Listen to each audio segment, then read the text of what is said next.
اسلامی واقعات کی سیریز کا پہلا واقعہ۔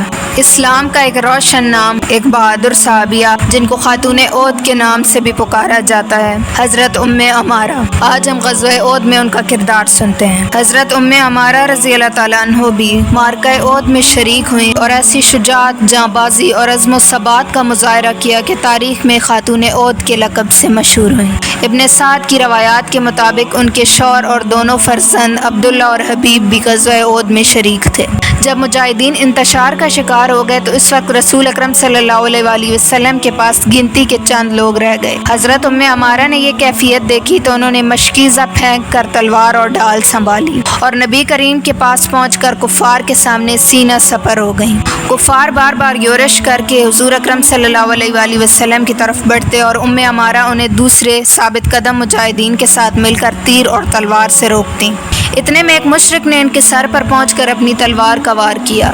ام عمارہ نے اسے اپنی ڈال پر روکا اور پھر اس کے گھوڑے کے پاؤں پر ایسا بھرپور ہاتھ مارا کہ گھوڑا اور سوار دونوں زمین پر آ لگے۔ ان کے فرزند عبداللہ نے تلوار کے ایک ہی وار سے اس مشرک کو جہنم واصل کر دیا۔ عین اس وقت ایک دوسرا مشرک تیزی سے ادھر آیا اور حضرت عبداللہ کا بایاں بازو زخمی کرتا ہوا نکل گیا۔ حضرت ام عمارہ نے اپنے ہاتھ سے عبداللہ کا زخم باندھا اور پھر فرمایا، بیٹے جاؤ اور جب تک دم میں دم ہے لڑو۔ اسی اثناء میں وہی مشرک جس نے عبداللہ کو زخمی کیا تھا پلٹ کر پھر حملہ آور ہوا۔ حضور نے ام عمارہ سے فرمایا، سنبھلنا، یہ وہی بدبخت ہے جس نے عبداللہ کو زخمی کیا۔ حضرت ام عمارہ جوش غضب میں اس کی طرف لپٹی اور تلوار کا ایسا کاری وار کیا کہ وہ دو ٹکڑے ہو کر نیچے گر پڑا۔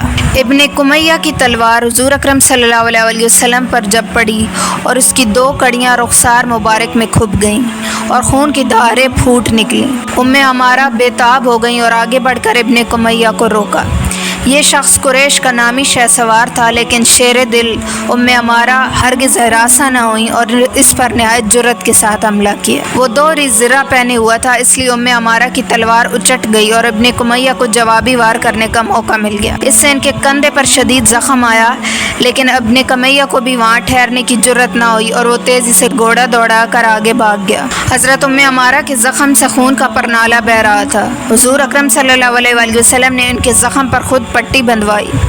ام عمارہ نے عرض کیا، یا رسول اللہ، میرے ماں باپ آپ پر قربان، میرے لیے دعا فرمائیے کہ جنت میں بھی آپ کی معیت نصیب ہو۔ حضور صلی اللہ علیہ وسلم نے نہایت خشوع و خضوع سے دعا فرمائی۔ حضرت ام عمارہ کو بڑی مسرت ہوئی اور ان کی زبان پر بے اختیار یہ الفاظ جاری ہو گئے، اب مجھے دنیا میں کسی مصیبت کی پرواہ نہیں۔ حضور اکرم صلی اللہ علیہ وسلم فرمایا کرتے تھے کہ عہد کے دن میں دائیں بائیں میں جدھر بھی نظر ڈالتا تھا ام عمارہ لڑتی نظر آتی تھی۔ مسیلمہ کذاب نے لوگوں کو زبردستی اپنا معتقد بنانا شروع کر دیا۔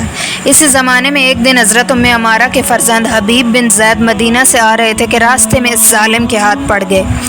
اس نے ان سے پوچھا کہ محمد کے بارے میں تمہارا کیا خیال ہے؟ حضرت حبیب نے بلا تعامل جواب دیا، وہ خدا کے سچے رسول ہیں۔ مسیلمہ نے بار بار اپنی نبوت منوانے پر اصرار کیا، جب نہ مانے تو وہ فرط غضب سے دیوانہ ہو گیا اور اس نے ان کا ایک ایک بند کاٹنا شروع کیا۔ ظالم رائے حق میں ان کا رقص بسمل دیکھ کر کہے لگاتا تھا۔ حضرت حبیب ٹکڑے ٹکڑے ہو گئے، لیکن رائے تسلیم و رضا سے قدم نہ ہٹایا۔ حضرت ام عمارہ نے اپنے مجاہد فرزند کی مظلومانہ شہادت کی خبر سنی تو ان کی ثابت قدمی پر خدا کا شکر بجا لائیں اور سجدہ شکر ادا کیا۔ علامہ ابن سعد کا بیان ہے کہ غزوہ عہد کے بعد انہوں نے بیعت رضوان، جنگ خیبر اور غزوہ حنین میں بھی شرکت کی۔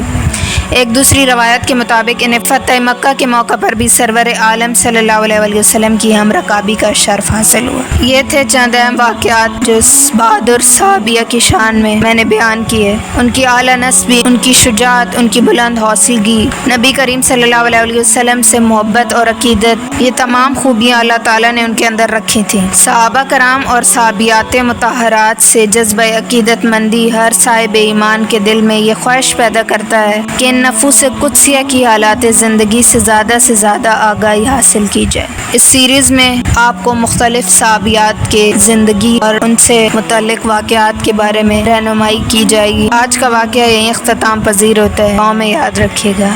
اللہ حافظ۔